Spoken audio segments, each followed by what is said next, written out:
드디어 해병대 병력과 수많은 차량들이 다리를 건너기 시작했습니다.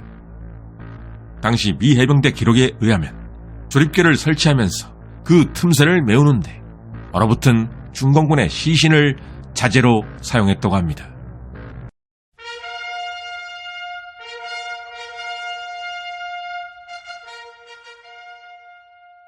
최근 오랫동안 날씨가 지독하게 추웠습니다. 같은 위도에 있는 국가들에 비해서 한반도의 겨울은 정말로 추운 편입니다. 그래서인지 몰라도 6.25 전쟁 당시 한국에 왔던 미군들은 1950년 그 겨울의 날씨를 체험한 후 모두 기겁을 했습니다.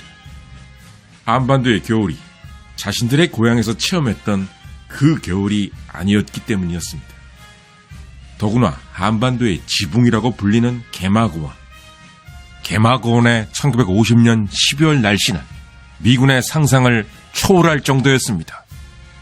그 당시 개마고원 일대의 날씨는 영하 40도를 찍었을 정도.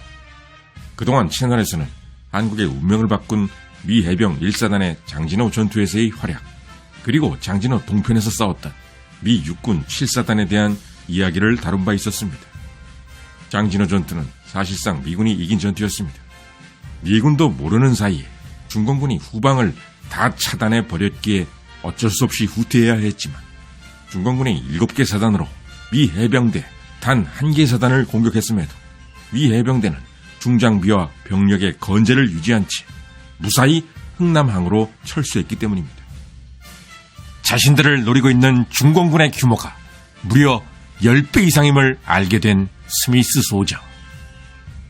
철수를 위해 하갈루리에 집결한 미 해병대 규모는 병력 약 1만 명, 4,300여 명의 부상자, 그리고 1000여 대의 차량.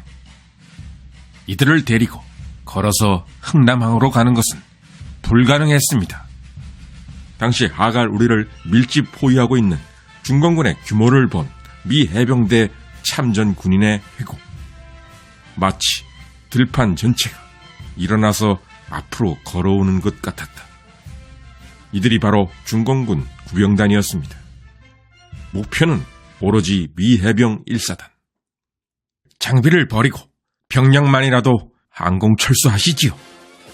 해병대 역사상 그와 같은 불명예는 없다. 우리는 정상적인 방법으로 철수한다. 만약 항공 철수를 한다면 해병대 2개 대대 정도가 남아 중공군을 막아야 하는 상황. 어떻게 해병대가 전우를 사지에 두고 후퇴할 수 있는가? 스미스 소장이 불명예스럽다고 한 이유는 바로 이 때문이었습니다.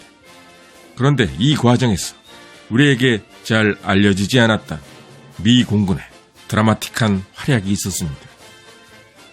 미군과 중공군의 차이는 어떤 것이었을까? 중공군 구병단 사령관 숭수르는 왜 절망에 빠지게 되었을까? 그리고 미 공군은 어떻게 미 해병 1사단을 구해낸 것일까?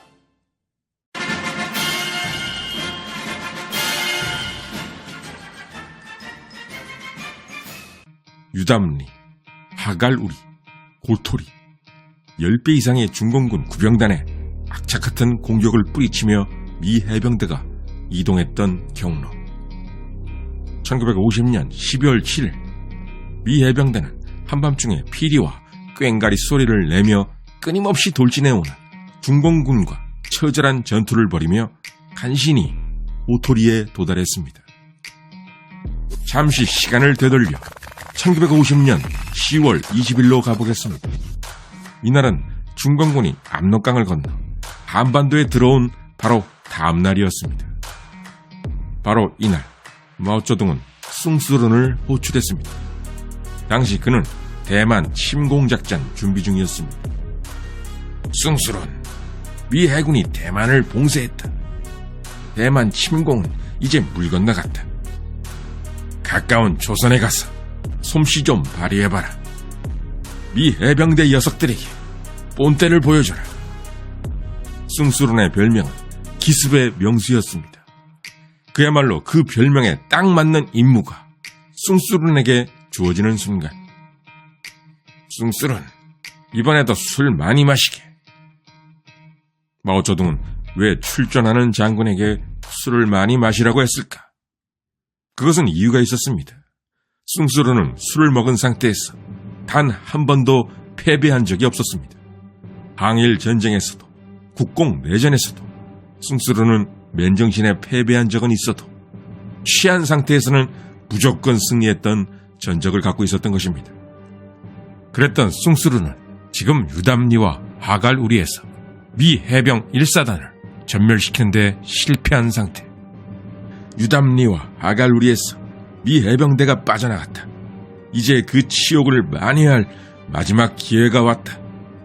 그때 미 해병대는 고토리에서 남쪽으로 5km 떨어진 황초령을 향해 가고 있었습니다. 흥남항으로 가기 위해서는 반드시 여길 지나야만 했던 것. 이곳은 삼국시대 신라가 진흥왕 순수비를 세웠던 지형상의 요충지였습니다. 숭수룬이 말한 마지막 기회, 그것은 바로 황초령에서 미 해병대를 잡는 것. 그래서 숭수룬은 여기에만 무려 4개 사단을 투입했습니다.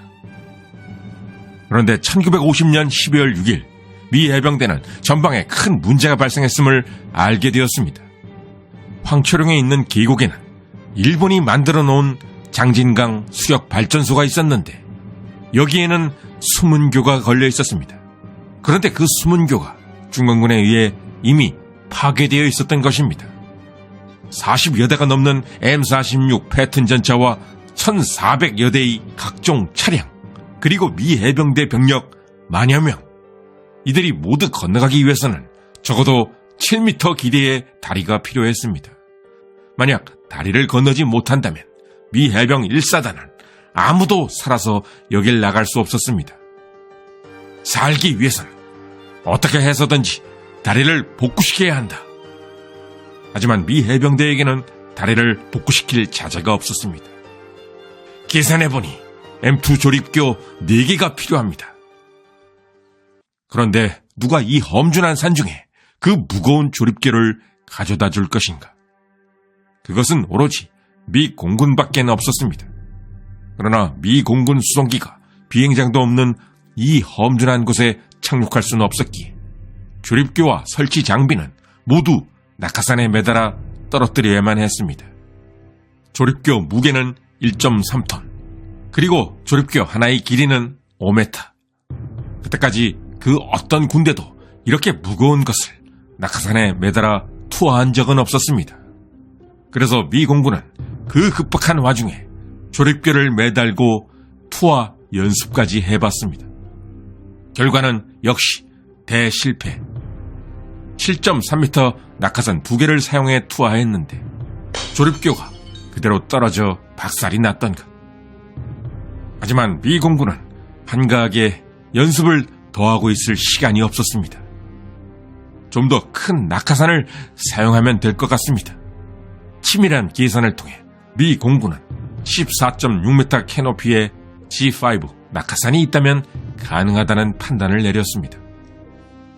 미 해병대가 요구한 것은 4개의 조립교. 하지만 미 공군은 부서질 경우를 대비하여 그 2배인 8개의 조립교를 준비했습니다.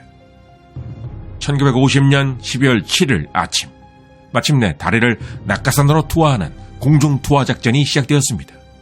미 공군의 C-119 수송기는 전방 항공 통제관의 지시에 따라 울퉁불퉁한 지면을 향해 빠르게 하강하다 수평 비행을 하기 직전 800피트 높이에서 8개의 조립교와 장비를 투하했습니다. 조립교 8세트 중 1개는 박살, 1개는 중공군 수중에 떨어졌습니다. 하지만 나머지 6개는 모두 고토리의 미 해병대에게 정확히 투하되었습니다. 1950년 12월 9일 밤, 조립교 설치를 끝낸 미 해병 1사단. 드디어 해병대 병력과 수많은 차량들이 다리를 건너기 시작했습니다. 당시 미 해병대 기록에 의하면 조립교를 설치하면서 그 틈새를 메우는데 얼어붙은 중공군의 시신을 자재로 사용했다고 합니다.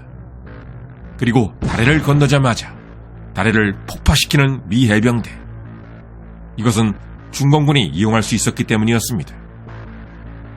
인류 역사상 처음 있는 교량 공수투하 작전 성공. 단 하루 만에 조립교와 자재를 준비해 전투 지역에 정확히 전달한 미 공군. 평상시 이런 훈련이 잘 되어 있지 않았다면, 그리고 이런 장비와 자재가 미리 대량으로 준비되어 있지 않았다면 오정이 일어날 수 없는 기적 같은 일이었습니다. 바로 이것이 미군과 중공군의 차이였습니다. 중공군 구병단 사령관 숭수르는 미군의 이런 모습을 모두 지켜보는 중이었습니다. 이 모습을 보며 그는 무슨 생각을 했을까? 아마도 중공군의 사기는 바닥을 쳤을 것입니다. 미군은 할 수 있지만 중공군은 절대 할 수 없는 일이었기 때문입니다. 그래서였을까? 그토록 악착같이 공격해오던 중공군은 웬일인지 이때부터 더 이상의 맹공을 펼치지 못하게 됩니다. 미 해병대는 전쟁사에 공식적으로 이런 기록을 남겼습니다. 1950년 12월 9일에서 10일로 넘어가는 밤에 우리는 다리를 건넜다. 의심의 여지 없이 그것은 하늘에서 내려와 우리를 구해준 날이었다. 끝까지 시청해주신 시청자 여러분께 감사드립니다. 다음에도 유익하고 흥미로운 콘텐츠로 찾아뵙겠습니다.